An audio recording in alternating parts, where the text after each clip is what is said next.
Shike do Shidene, Paul Desjardins Yenishe, Washington D. Nasha, Adonne Nishlinigi Towon Nishli, Asturias Dene, Boshishin, Nakai Dene, Dashiche, do Asturias Dene, Dashanale, Shema, Shai Gonzales Woulier, do Shije, Jesus Ardin Woulier, Akota Ego Dene Noshli. C'est une courte présentation en langue navajo et ça me donne une excuse. Merci. Ça me donne une excuse pour m'excuser parce que j'ai un accent très marqué américain, mélangé avec du gabonais parce que je travaille souvent à Libreville, au Gabon, et donc j'ai appris des expressions là-bas. Je vais me forcer pour parler très lentement et très clairement. Et il y aura des mots indiens que vous n'allez pas comprendre. Pour s'adresser à un public, d'abord, dans la culture Navajo, on identifie ces quatre clans. Tout le monde a quatre clans. Même si vous êtes demi-Navajo ou un quart Navajo, vous avez toujours quatre clans. On commence toujours avec la mère. Donc, on est né d'abord de notre mère. Ensuite, on est né pour son père. Après, on identifie le père de notre mère. Et finalement, le père de notre père. Et donc toute présentation doit faire mention de ces quatre clans, en commençant par celui de la mère. Donc je vous présente ma mère. Voilà, c'est Shai. On l'appelle Shai parce qu'elle est née dans la capitale de l'État du Wyoming. C'est Cheyenne. En français, Cheyenne, je crois. Cheyenne. La nation Navajo est une société de parenté matrilinéaire. Est-ce que ça veut dire que la transmission de l'héritage et des noms passe par la mère et non pas par le père? Et c'est le cas de toutes les tribus qu'on va voir ce soir de l'État du Nouveau-Mexique. Elles sont toutes matrilinéaires, sauf à l'exception des Comanches, qui eux sont toujours des patrilinéaires. Une des raisons et pourquoi identifier ces clans quand on rencontre des gens, eh bien parce qu'il y avait un tabou très fort autour de l'inceste et on n'avait pas le droit d'épouser quelqu'un de notre propre clan. C'est pour ça qu'on identifiait d'abord les clans et ensuite on pouvait socialiser avec les gens. J'ai entendu une fois des conversations très marrantes là-dessus dans la réserve Navajo, quelqu'un qui demande est-ce que tu connais Betty Tsose? Et la personne qui dit oui, oui, c'est quoi son clan? Il paraît qu'elle fait des études de géologie. Oui, mais dis-moi son clan. Et elle est douée en pétrochimie. Mais dis-moi son clan. Vous voyez, donc le clan est vraiment une question de tabou encore aujourd'hui. Donc avant d'aborder le sujet difficile qu'est l'identité, je voulais vous montrer quelques photos des peuples amérindiens du sud-ouest des États-Unis. Et la plupart de ces photos ont été tirées entre 1900 et 1927 par Edward Curtis. Je ne vais pas parler, comme ça vous pouvez admirer les différentes photos.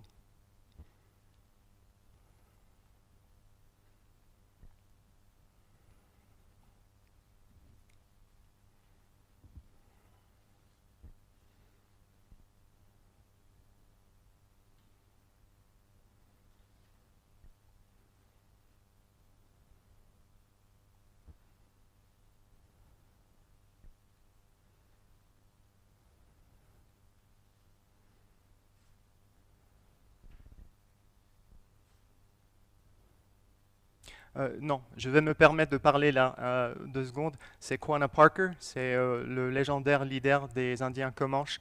Il est mort en 1845. Après, on va parler un peu de lui. Donc le chiffre 4, on vient de parler de 4 clans chez les Navajos. On le retrouve souvent dans les cultures amérindiennes des grandes prairies et du sud-ouest des États-Unis en forme de cercle avec des rayons dans différentes directions, l'est, l'ouest, le sud et le nord sont tous associés avec des couleurs différentes. Donc ici c'est le drapeau officiel de l'État du Nouveau-Mexique d'après un dessin traditionnel des Ia, une petite communauté dans le Rio Grande où ils parlent le kérésan. donc, qui est une langue qui n'a aucun rapport avec les autres langues avoisinantes. Les rayons de soleil ici sur ce dessin représentent quatre points, les 4 points cardinaux, mais aussi les 4 saisons de l'année, les 4 âges de l'homme et les 4 obligations de chaque personne qui est Zia, qui sont un esprit lucide, un corps fort, un esprit pur et la dévotion pour les autres. Donc c'est les 4 les 4 obligations des Zia.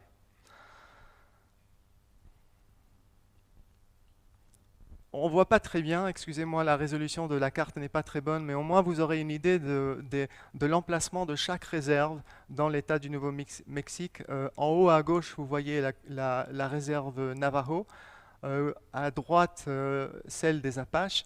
Dans toute cette vallée que vous voyez, ça c'est le Rio Grande, jusqu'à Taos dans le nord, et puis vous avez des Apaches aussi dans le sud, dans le sud-est. Il y a une grande diversité. Attendez, j'ai une autre. Ouais, ça c'est un historique de la réserve Navajo qui est à cheval un peu entre l'Arizona, le Nouveau-Mexique, le Colorado et le Utah. Les Navajos, ils sont en train de racheter des terres auprès du département de l'Intérieur et donc ils agrandissent la réserve presque tous les ans. Alors, si on parlait de langue, c'est une carte avec les différentes langues qui sont parlées. Donc, vous avez le Navajo en haut, les Indiens Pueblo de cette vallée qu'on vient de voir du Rio Grande qui sont là au centre. Ensuite, les 3 tribus d'Apaches qui sont un peu éparpillées. Et les Unis. Alors, les Unis sont à la frontière avec l'Arizona. Ils habitent les montagnes et ils parlent ce qu'on appelle en linguistique un isola. Il n'y a pas de rapport de leur langue avec les voisins. Et les Apaches. Les Apaches sont des cousins des Navajo. Ils sont venus de la même migration du Canada à partir du Xe siècle et ils se sont établis dans le sud-ouest des États-Unis. Donc, quelqu'un qui est Navajo et un Apache peut se comprendre. Et j'ai un enregistrement pour vous puissiez entendre. Alors, ma tante est gentille avec moi. En Navajo, nous on dirait Shebeje, Sheche, Belhojo. Shebeje, ma tante. Shebeje, Sheche, Belhojo. Et en Apache, ça serait comme ça. Today's word is baja, which means ant. A person might say, Shebeja Dashijan Joam. Translated, my aunt is nice to me. Donc c'est presque la voix de ma grand-mère que j'entends. C'est très marrant l'accent qu'elle a. Donc ça, vous voyez, il n'y a aucun rapport avec le français. Ma tante est gentille avec moi quand même. C'est très loin. Donc finalement, je voulais parler sur les Genizaros. C'est une question pour l'identité dont on discute ce soir. C'est une question intéressante parce que c'est des Indiens mélangés de toutes les tribus qu'on a esclavisés au XVIIe, XVIIIe siècle dans le nord de l'État. Le jeune chercheur Gregorio González, il est issu d'une famille de Genizaros de Ranchos de Taos et il fait de la recherche très intéressante. Le mot vient du mot français janissaire. C'est les jeunes kidnappés sous l'Empire ottoman qui étaient kidnappés, convertis à l'islam et ensuite ils formaient l'élite militaire pour le sultan dans l'Empire ottoman. Si vous transférez cette notion, cette idée vers le Nouveau-Mexique au XVIIe siècle, alors là, vous retrouvez des Indiens Navajo, des Apaches, des Tiwa, des Pawnee, des Kiowa, qui ont été enlevés par les Comanches et qui ont été revendus aux colons espagnols. Et donc, ils ont appris l'espagnol et ils se sont convertis au catholicisme, mais c'est quand même des Indiens. Donc, en 2007, le Parlement du Nouveau-Mexique a déclaré les Genizaros en tant que peuple autochtone. Je voulais juste dire une chose ce soir parce que le sujet de l'identité amérindienne est très difficile aux États-Unis. Ça dépend avec qui vous parlez, quelle tribu, est-ce que la personne habite dans la réserve ou pas. Donc ce que je voulais vous dire, c'est que je ne veux pas parler je ne peux pas parler en tant que une personne qui a grandi dans une réserve. Vous savez que les conditions de vie sont horribles. Et si vous avez vu des reportages sur la réserve des Lakota, des Indiens Sioux dans le Dakota du Sud, vous savez qu'il y a un pourcentage de chômage autour de 80%. 39% des maisons n'ont pas d'électricité. Que l'espérance de vie pour les hommes est de 48 ans, comme en Sierra Leone, et pour les femmes, c'est 52 ans. Et tout ça, ça se passe aux États-Unis maintenant, 2017. Donc, me mettre à la place de quelqu'un, d'un Sioux, qui parlerait sur les conditions de sa réserve, c'est impossible pour moi. Moi, ce que je peux proposer, par contre, ça me semble plus réaliste et constructif, c'est de vous parler de la suppression systématique de l'identité amérindienne et de la politique d'effacement culturel mise en pratique par le Bureau d'affaires indiennes, et puis le cas particulier de ma famille. Donc voici des photos que j'ai tirées à la réserve des Indiens Tiwa, au Pueblo de Taos, en 2013. Nous sommes à une altitude d'à peu près 2100 mètres. Il neige beaucoup pendant l'hiver, il fait très très froid. Par contre, l'air est très transparent et le ciel, quand il n'y a pas de nuages, il est immense.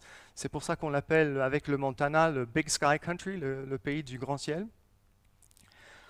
Donc ce pueblo, avant l'arrivée des Espagnols en 1598, était déjà un carrefour commercial pour les Indiens Tiwa qui marchandaient avec leurs cousins Tewa et Towa, mais aussi avec leurs ennemis. Leurs ennemis venaient au marché de leurs ennemis pour marchander avec eux. Et c'était des Navajos, des Apaches, des Utes, des Kiowa et des Comanches qui arrivaient ici chez les Tiwa. Alors, vous vous demandez pourquoi, qu'est-ce qu'il fait le tapis Navajo ici? Heureusement qu'on l'a placé parce que j'ai pas vu que vous l'avez mis derrière moi. Merci. J'ai pensé que le tapis m'aiderait à vous faire comprendre ou à vous faire voir combien les gens peuvent s'identifier avec un objet, un dessin, un mot, une odeur, un animal ou même un paysage avec lequel on a grandi. Je pense que tout cela constitue l'identité que chacun de nous a dans sa vie. Et pour moi, c'est un peu le dernier vestige ou l'objet avec lequel je suis obligé de m'identifier avec mon arrière-grand-mère. Donc c'était le tapis de mon arrière-grand-mère qu'on va voir tout à l'heure. Et donc le tapis, c'est un tapis du 19e siècle.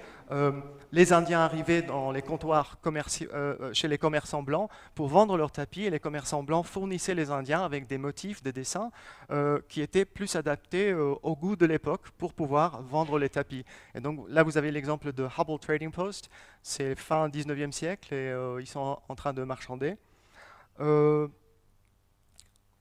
Donc j'allais vous dire, oui, le dessin ici, ça s'appelle un clag toe, parce que donc, chaque tapis Navajo a un nom concret d'après le comptoir où il a été vendu ou acheté.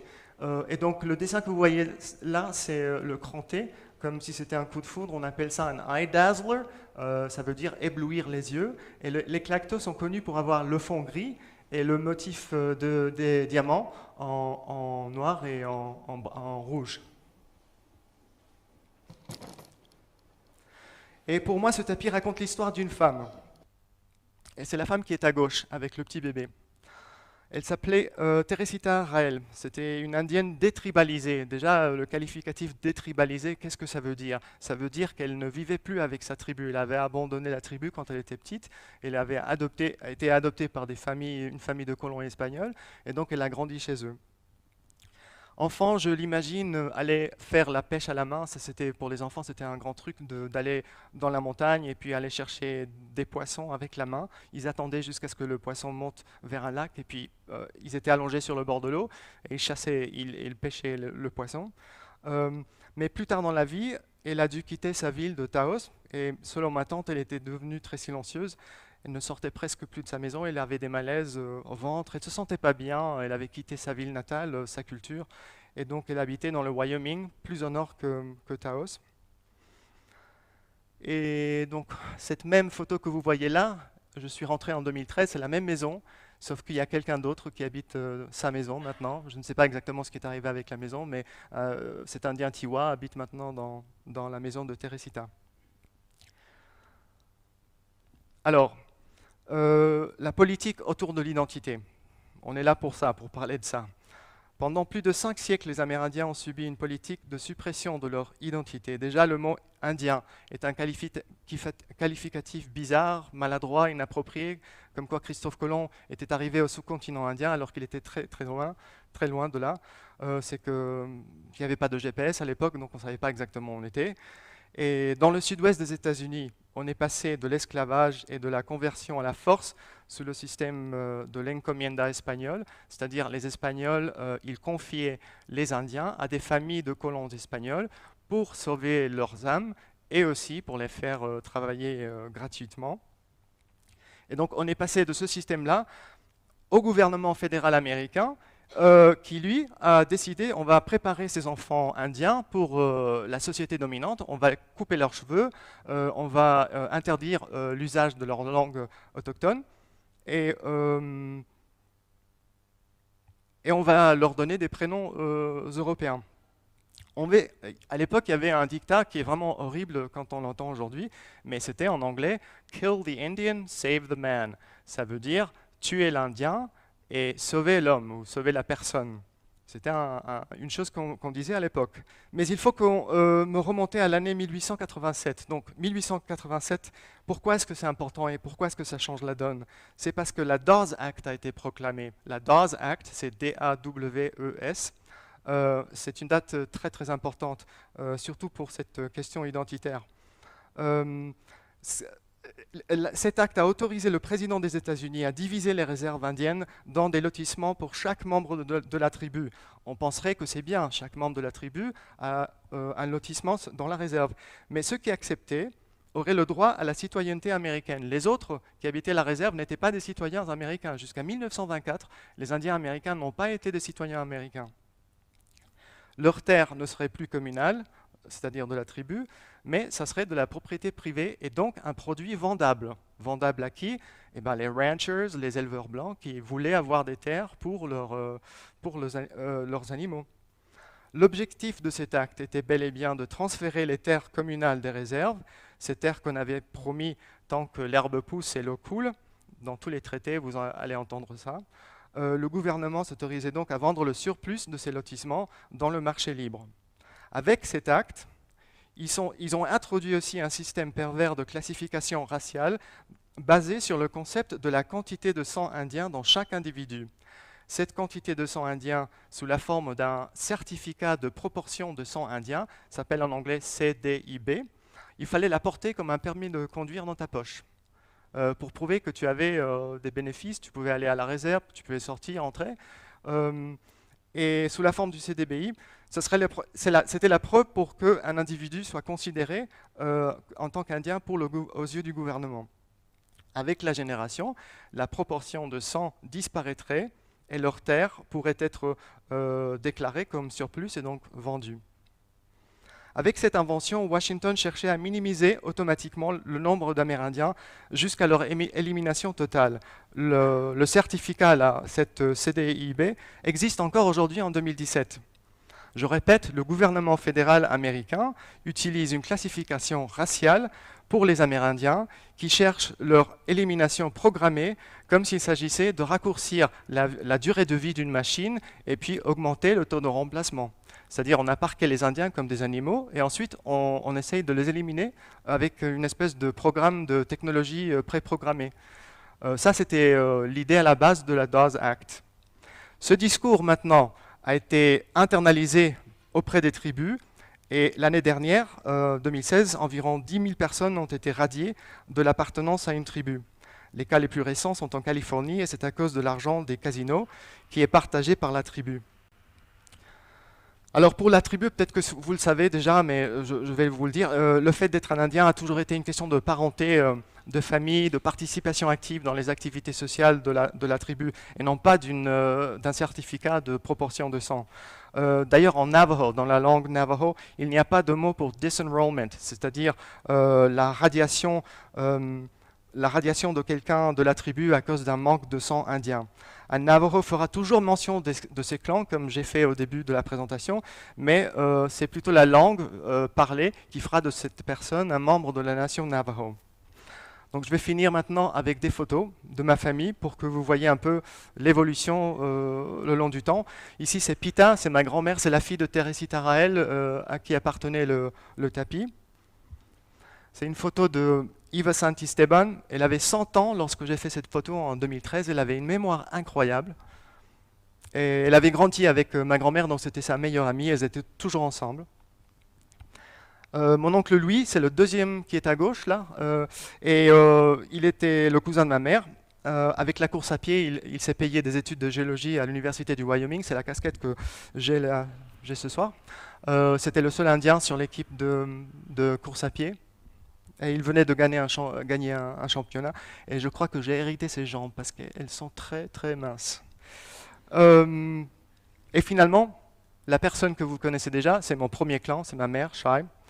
Ma mère a été élevée par son père à partir de l'âge de 12 ans à Cheyenne, dans le Wyoming, donc loin de Taos.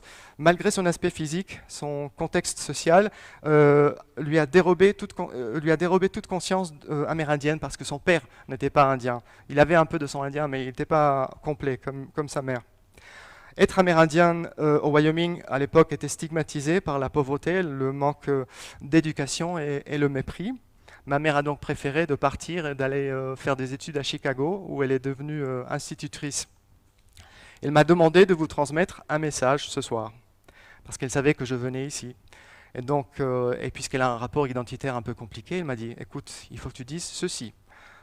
Et donc elle m'a dit, tu ne vas pas dévier de ce que je dis. Il faut que tu leur expliques que je suis l'exemple parfait de la réussite de ce système d'effacement culturel. J'arrive juste à avoir un intérêt académique pour des questions telles que la prise de Wounded Knee par les Indiens Sioux en février 1973, lorsque j'ai été invité pour en parler sur un plateau de télévision. Je n'ai même pas pensé à dire que moi-même j'étais d'origine indienne. Bon, je vais rebobiner là.